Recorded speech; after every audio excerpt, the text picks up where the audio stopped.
City वापस आ चुकी है और पेप ने उनको वापस ठीक करने का काम वापस से शुरू कर चुका है। लास्ट सीज़न हम लोगों ने देखा कि बहुत एक रेयर पेप के लाइफ में ऐसा एक सीज़न आता है जहाँ पे वो ट्रॉफी ले जाते हैं। लेकिन यहाँ पे इस ट्रांसफर मार्केट में पेप ने दबा के पैसा उड़ाया है और यहाँ पे उन्होंने 3 नए प्लेयर्स को भी साइन किए हैं। आप देखोगे जो 3 नए प्लेयर्स हैं, वो रायन एट्यूरी, उसके बाद हिंडस और तीसरा है रायन चर्क। ये 3 प्लेयर्स जो है मैनचेस्टर सिटी ने साइन किए हैं इस ट्रांसफर विंडो में। और इस ट्रांसफर विंडो के अंदर मैनचेस्टर सिटी ने टोटल 110 मिलियन पाउंड स्पेंड किए हैं इन 3 प्लेयर्स के ऊपर। अब पेप अभी 3 प्लेयर साइन करने के बाद पेप जो है उसने सिटी को ट्रांसफॉर्म करना शुरू कर दिया है। और ट्रांसफॉर्मेशन के अंदर सिटी जो है वो अपना एक प्लेइंग स्टाइल बदलने वाली है। तो मैं इस वीडियो में तुम लोगों को बताने वाला हूँ कि पेप की जो सिटी है वो आने वाले सीजन में कितने ज़्यादा इफेक्टिव खेलेगी और क्यों उनका ये जो ट्रांसफर मार्केट के अंदर उन्होंने जो प्लेयर्स खरीदे हैं वो उनके लिए इतने इफेक्टिव क्यों रहेंगे। Hello, welcome to tactical tees football. और चैनल को लाइक और सब्सक्राइब कर देना मेरे भाई। आगे मैं तुमको इसमें सॉल्यूशन बताऊंगा कि पेप ने यही 3 प्लेयर्स क्यों चुने। पहला जो है, इतना पैसा आ कहाँ से रहा है। हम सबको पता है सिटी के पास बहुत पैसा है। लेकिन एक लॉजिकल दिखाने के लिए होते हैं ना, कुछ तो पेपर पे होना चाहिए ना दिखाने के लिए कि नॉर्मली पैसा कहाँ से आ रहा है इतना तुम्हारे पास। तो मैं सिटी की एनुअल रिपोर्ट पढ़ रहा था उनके ही साइट पे, और वहां पे उन्होंने क्लियरली लिखा है, यहाँ पे सिटी ने टोटल 110 मिलियन पाउंड्स इस ट्रांसफर मार्केट में स्पेंड किए हैं। उसके अंदर उन्होंने क्लब के अंदर क्लियर कट लिखा है, यहाँ पे क्लब ने टोटल हाईएस्ट उनका 117 मिलियन पाउंड्स का रेवेन्यू जनरेट किया है क्लब ने इस सीजन जो हमारा था। और उसके बाद उसमें से 73.8 मिलियन पाउंड तो सिर्फ प्रॉफिट है, सुक्का प्रॉफिट है सिटी के पास। और सिटी की जो कमर्शियल रेवेन्यूज है, कमर्शियल मतलब जो स्टेडियम का जो रेवेन्यू है, स्टेडियम के अंदर जो अंदर डिफरेंट स्टोर्स है, आउटलेट्स है अलग अलग, वहां से उनका रेवेन्यू 15% तक बूस्ट हुआ है। तो सिटी के पास पैसा तो बहुत सारा है, ये हमें देख के मालूम पड़ गया है। तो इस पैसे को सिटी ने प्लेयर साइन करने में यूज किए हैं। क्योंकि लास्ट सीजन तुमने देखा होगा सिटी बहुत स्ट्रगल की है विदाउट रॉड्री। पिच पे फ्रस्ट्रेशन था। सिटी जब ट्रांजिशन करती थी there was lack of speed, lack of aggression. इसकी वजह से City were not able to play properly. और वहां पे दूसरा प्रॉब्लम ये था, उनके पास एक कंसिस्टेंट लेफ्ट बैक नहीं था। जब नेचुरल लेफ्ट बैक कह सकते हो वहां पे आप, कि जब कंसेलो गया छोड़ के, उसके बाद लेफ्ट बैक के पोजीशन पे कोई प्रॉपर नेचुरल लेफ्ट बैक पेप के पास था नहीं।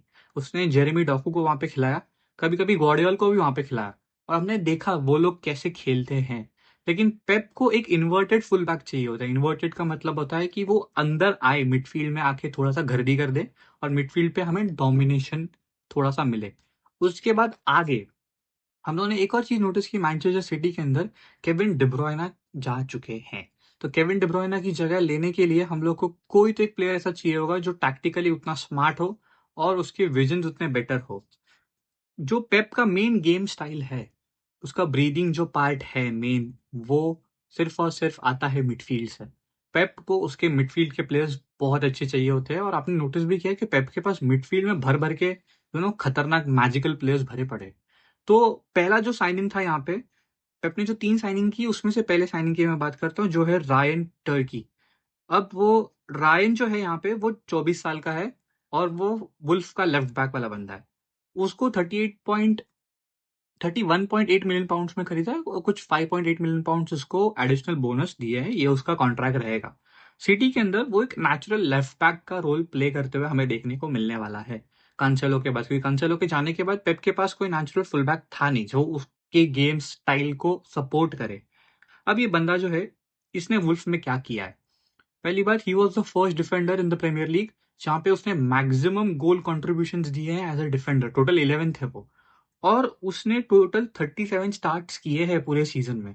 तो he is a reliable player और उस पर तुम काउंट कर सकते हो, बिकॉज अंडर पेप हमने देखा है प्लेयर्स फ्लरिश करते हैं और प्लेयर्स को वो लोग अच्छा खासा डेवलपमेंट और अलग परसेप्शन भी दे के उनको एक अच्छा माहौल मिल जाता है ताकि वो प्लेयर आगे ग्रो कर सके। उसके अंदर एक और मेन प्रॉब्लम है कि पेप को ऐसा एक फुल बैक चाहिए होता है जो ऊपर प्रेस करे और गेम को आगे लेकर जाए। तो लेफ्ट बैक के जो प्रॉब्लम्स थे हमारे सिटी के अंदर, वो तो सॉल्व हो गया इस रायन को साइन करने के बाद। लेकिन दूसरी बात यह है कि केविन डिब्रोयना चला गया था। केविन डिब्रोयना के जाने के बाद प्रॉब्लम ये है सिटी में कि वो लॉन्ग बॉल्स कौन डालेगा और वो डायनामिज्म और वो क्रिएटिविटी कहाँ से आएगी। लेकिन ये डायनामिटी और क्रिएटिविटी का जो एक मेन पार्ट है, वो यहाँ पे दूसरा प्लेयर है हिंडस करके, जो इटालियन प्लेयर है एसी मिलान का। पेप ने उसको साइन किया है एंड ये बंदा गजब इंसान है। गजब मतलब मैं तुमको बताऊँ, इसने Italian player of the season जीता है सेरिया के अंदर लास्ट सीजन। और इसने one of the best players जो डिब्रोइना क्या करता था, वो डायगोनल बॉल्स बहुत डालता था एंड काउंटर अटैक सिर्फ एक लॉन्ग बॉल में हो जाता था। लेकिन ये जो बंदा है हिंडस, ये टाइट स्पेसेस में बहुत अच्छा है। Like he is the heart and the engine of city अभी के लिए, क्योंकि रॉड्री पे इतना रिलाई कर नहीं सकते, अभी वो इंजरी से आया है। और फीफा क्लब वर्ल्ड कप में हम लोगों ने उसका परफॉर्मेंस देखा, वो स्टार्टिंग 11 में भी नहीं था, उसको सब इन किया 57th मिनट पे और सब आउट भी पेप ने ही किया। तो मतलब वो बंदे को पिच पे लाने के बाद उसको निकालना पड़ा कि वो इतना गंदा खेल रहा है। उसकी जगह उसने किसी और को डाला पेप ने, तो रॉड्री पे भी इतना हम रिलाई नहीं कर सकते। इस प्लेयर के अंदर एक बहुत खास बात है कि इसके स्टैट्स खतरनाक है। ये एक एलीट एबिलिटी वाला प्लेयर जिसके पास ना लाइन ब्रेकिंग पासेस एबिलिटी बहुत अच्छा है। जो डिब्रोइना ऊपर से करता था बॉल डाल के लॉन्ग बॉल हालैंड को, ये पिच पे नीचे बॉल जमीन पे रख के ये लाइन ब्रेकिंग पास कर सकता है, दैट इज सुपर्ब। और प्रीमियर लीग जैसे जगह पे हम लोग को ना ज्यादा कंट्रोल चाहिए, पेप की टीम को बहुत कंट्रोल चाहिए। और कंट्रोल मिलेगा कैसे? सिर्फ बॉल अपने पास रखने से। ये एक मेजर फैक्टर होता है, जहां पे तुम बॉल अपने पास रख लो तुम्हारे पास मैक्सिमम गेम का कंट्रोल होता है। तो अब बीच में रॉड्री और हिंडस जब खेलेंगे तो पेप के पास डबल पिवट्स है बीच में। अब ये दो पिवट्स पूरे गेम को कंट्रोल कर सकते हैं। पहले सिर्फ रॉड्री अकेला एक पिवट बन के काम करता था, जो डिफेंडर से बॉल मांगता था और वो टर्न करने के बाद बॉल आगे डिस्ट्रीब्यूट करता था। अब यहाँ पे हिंडस और रॉड्री दो होने की वजह से रॉड्री नीचे उतर सकता है डिफेंसिव एरिया के और पास, और हिंडस पीछे जो गैप्स खुलते हैं वो वहां पे एक्सप्लॉइट कर सकता है डिफेंडर्स को। That is one of the good thing that Pep को मिल गया है। एंड जो जो एनालिस्ट है, स्पोर्ट्स एनालिस्ट, मैंने वहां पे भी रिपोर्ट पढ़ी कि Hinds is one of the deadliest weapon जो पेप के हाथ में लग चुका है, ऐसा उन्होंने कहा है। अब तीसरा जो है रायन चर्क, ये बंदा थोड़ा नेचुरल गिफ्टेड काइंड ऑफ बंदा है, क्योंकि इसके पास जो एबिलिटी है ऑन द बॉल, जब पैर पे उसके बॉल है, और ऑफ द बॉल जब वो बॉल उसके पास नहीं है और वो बिना बिना बॉल के कैसे रन्स बनाता है और कैसे अपनी टीम को सपोर्ट करता है, इट इज माइंड ब्लोइंग।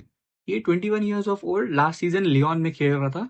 और तुमने मैनचेस्टर यूनाइटेड सॉरी और लियोन का मैच देखा होगा, वहां पे उन्होंने लियोन ने बहुत ट्राई किया but at the end Manchester United जीत गई। ये बंदा चर्क इतना क्रेजी खेल रहा था, मतलब he is one of the second deadliest weapon that Pep has right now in his team. क्योंकि अगर तुम देखो जो क्विक काउंटर चाहिए और जो वर्टिकल पासेस चाहिए, उसको इल्काई गुंडोवान वो सारी चीजें नहीं कर सकता है। वर्टिकल पासेस गुंडोवान नहीं डाल सकता है, वो वैसा प्ले स्टाइल नहीं है उसका। लेकिन पेप के पास जब ये प्लेयर आ चुका है लियोन का, तो फटे मजा आने वाला है, क्योंकि पेप ने शुरुआत कर दी है सिटी को ट्रांसफॉर्म करने के लिए। बिकॉज वो ट्रॉफी लेस जब जाता है ना, तो उसके माथे पे ऐसा पागलपन भूत जैसा चढ़ जाता है और पेप को कुछ करके दिखाना है अगले सीजन। ऐसा वो एक मन के अंदर अपने इच्छा लेके और एक गोल लेके चल रहा है कि सिटी को कुछ तो जिता दे। क्योंकि लास्ट सीजन सिटी बहुत हेवी पोजेशन बेस्ड खेली है। सिटी के पास मैक्सिमम पोजेशन होने के बाद भी city is losing the match, ये मैंने नोटिस किया है। क्योंकि Kevin De ब्रुयने is one of the good midfielders और मैं खुद मिडफील्डर हूँ और मुझे मिडफील्ड का गेम बहुत पसंद है। आई ऑलवेज एनालाइज कि मिडफील्ड ने क्या कंट्रीब्यूट किया है एक गोल मारने में, और फील्ड ने क्या कंट्रीब्यूट किया है एक काउंटर अटैक रोकने में। That is one of the good opinions that I give on this channel. तो यहाँ पे आप देखोगे कि सिटी के जो मिडफील्ड था वो बहुत टूटा फूटा सा था। बिकॉज वो ऑस्को बॉब और वो कौन थे बॉब बॉब खेल रहे हैं वहाँ पे, वो उतने यंग प्लेयर्स नहीं है जो प्रीमियर लीग के इतने कॉम्पिटिटिव लेवल पे काम करे। लेकिन आप देखोगे यहाँ पे सिटी ने एक मिडफील्ड में उनका बंदा खो दिया रॉड्री, उसकी वजह से डिब्रोयना एंड गुंडोवान पे बहुत ज्यादा प्रेशर आ गया। इसकी वजह से फिल फोर्डन भी लास्ट सीजन कुछ इतना अच्छा परफॉर्म कर नहीं पाया हमारे यहाँ पे। तो ये जो तीन प्लेयर्स थे जो सिटी ने नए साइन किए, they are the final solution for City. Like पहला जो रायन एंट्यूरी है, वो एक वाइड स्पेस प्रोवाइड करता है जब बिल्डअप होता है, और बिल्डअप होते हुए वो डिफेंसेस को पीछे प्रेस कर सकता, पीछे खींच सकता है एंड बिहाइंड द रन्स बना सकता है, ताकि डिफेंस और पीछे खुल जाए और मिडफील्ड पे जगह मिले। दूसरा है हमारा हिंडस, वो एक वर्साटाइल प्लेयर है, वो एक इंजन है पेप के मिडफील्ड का, जो रॉड्री के साथ बैठ के काम करेगा। Aggressive presses, box to box run and everything, वो सब इंडस करेगा। और Rodri is one of the cool players, like वो बॉल मांग के घुमा सकता है फटाफट।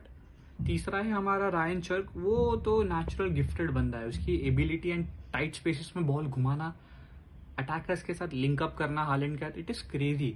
अब ये तीन प्लेयर्स जो they are one of the main solutions of City, क्योंकि सिटी इस तीन प्रॉब्लम्स में, wide areas, central buildup and combining with the attackers, ये तीन प्रॉब्लम्स सिटी में बहुत ज्यादा थी। अब ये तीन प्रॉब्लम्स को सॉल्व करने के लिए ये तीन प्लेयर्स सिटी ने अच्छा खासा पैसा देके इनको खरीदा है। और तुम अगर आगे देखो सिटी की टीम के अंदर हमारे पास अर्लिंग हालैंड है, जो गोल्ड थ्रेड बन के हमेशा नाचता है डी के अंदर। दूसरा है हमारे पास फिल फोर्डन, हमारे पास बीच में गुंडोवान भी है, हम लोग के पास पीछे रूबेन डियाज, हम लोग के पास एडिसन है पीछे, हमारे पास जेरेमी डॉको जो ऐसे ऐसे करके भागता है यहाँ वहाँ बॉल लेके। तो everyone knows that City has build a flexible versatile team, जहाँ पे वो लोग हैवी पोजीशन बेस्ड पे ना काम करते हुए वो लोग एक एग्रेसिव टीम बना सकते हैं जो ऑफ द बॉल प्रेस करेगी, and with the ball they will use their tactics, जो ऐसे ऐसे ऐसे जो पेप सिखाता है उनको, वो सारी चीजें। So this is how City is going to expose 2025-2026 का जो सीजन आएगा प्रीमियर लीग का। एंड वी कैन सी कि पेप की जो टीम है ये नई वाली, they can at least win Premier League this season, because उनको लिवरपूल के सामने कंपटीशन मिलने वाला है। And I personally feel Liverpool के जो प्लेयर्स है, स्पेशली फ्लोरियन वर्ड्स वहाँ पे, मुझे लगता है कि he is going to be a bigger fail. मैंने वो मेरे एक यूट्यूब के शॉर्ट पे भी बोला था कि वर्ड के फेल होने के चांसेस थोड़े ज़्यादा है, बिकॉज लिवरपूल ने बहुत सारे प्लेयर्स को एक साथ इकट्ठा कर दिया है जो सारे शेर है, और वो लोग सुनेंगे नहीं एक दूसरे का। वी हैव सीन वो लोग 4-2 हारे मिलान से, but whatever it is. And Pep ने एक और चेंज किया है उसके कोचिंग पैटर्न के अंदर। भाई ने लिवरपूल से एक कोच को चोरी कर लिया मतलब खरीद लिया उसको, ताकि वो उसके टैक्टिक्स के ऊपर एक दूसरा परसेप्शन डाले, एक नया ब्राइट लाइट डाले, और पेप को समझ में आए कि उसकी जो फ्लॉज है वो एक दूसरा इंसान कहाँ से देखता है, कैसे देखता है और कैसे कहाँ से देखता है। तो वो बंदे ने लिवरपूल से एक कोच को उठा लिया है और उसको सिटी में लाके खड़ा कर दिया है। तो पेप भाई लाइक क्रेजी, उसने बहुत ज्यादा मन पे ले लिया है सिटी को कुछ जितवाना है करके, and he is doing all the possible things with money and with the brains. तो मेरे को लगता है कि what City would do is they would play a good football and a better football than last season. But यहाँ पे हम लोग देखेंगे कि सिटी क्या वो अचीव कर पाएगी, ये जो नए प्लेयर्स है और पुराने प्लेयर्स का एक्सपीरियंस है, इन दोनों को मैच करके can City make something out of it. तो हम लोग प्रीमियर लीग के एंड ऑफ द सीजन में देखते हैं। And we'll remember this video of course. Channel को लाइक और सब्सक्राइब कर देना। तुमको ये मिडफील्डर का परसेप्शन अच्छा लगा तो ऑफकोर्स मुझे कमेंट में बताना कि तुमको क्या अच्छा लगा और तुमको कैसी वीडियोस चाहिए। और थैंक यू वेरी मच।